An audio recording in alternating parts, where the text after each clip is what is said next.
Tu as peut-être récemment vu cette photo circuler sur les réseaux sociaux. La photo d'un homme tenant un vieil iPhone avec bouton Home.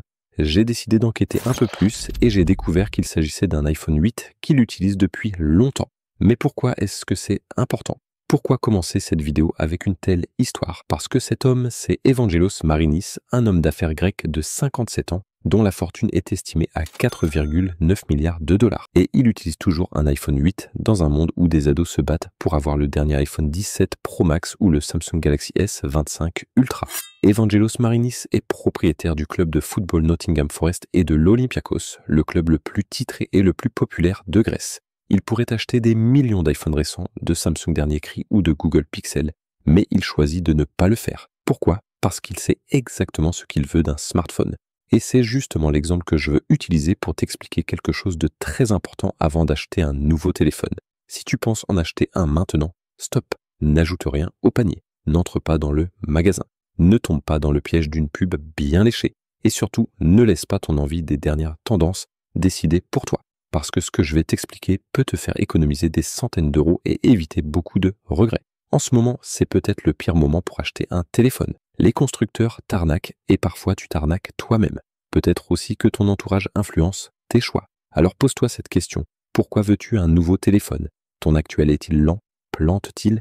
Est-il en train de tomber en morceaux? Ou est-ce juste parce que tu t'ennuies ou que tu veux suivre la mode? Sois honnête. Parce que la vérité, c'est que la plupart d'entre nous n'avons pas besoin d'un nouveau téléphone. On pense juste qu'on en a besoin. Et ce n'est pas de ta faute.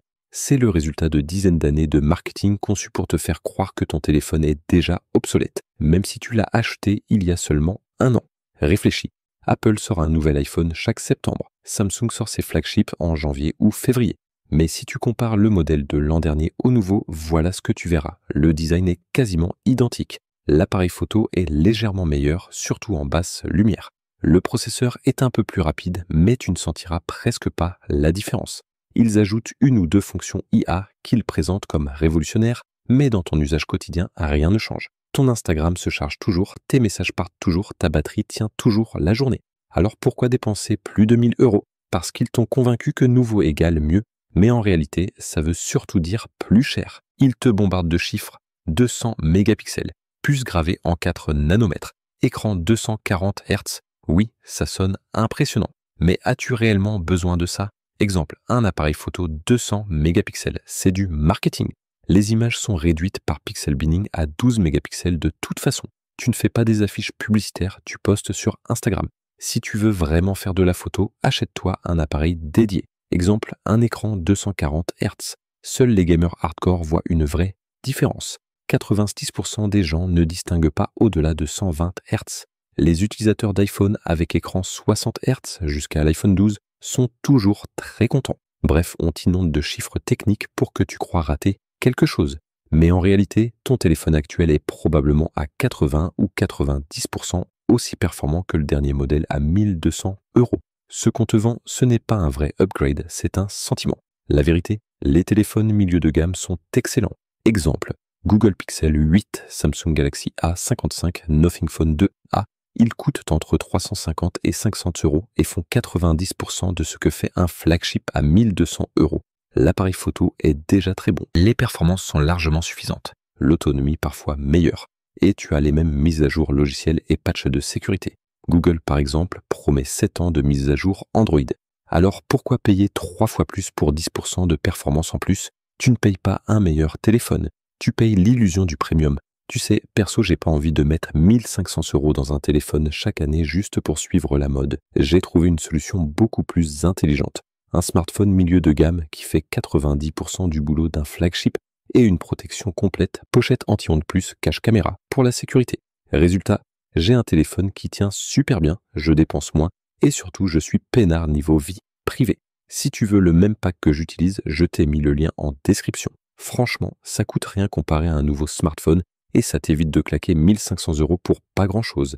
Et n'oublie pas, ce n'est pas seulement ce que tu achètes qui compte, mais quand tu l'achètes. Règle d'or, n'achète jamais un téléphone juste avant une grande sortie. Apple sort ses iPhones en septembre.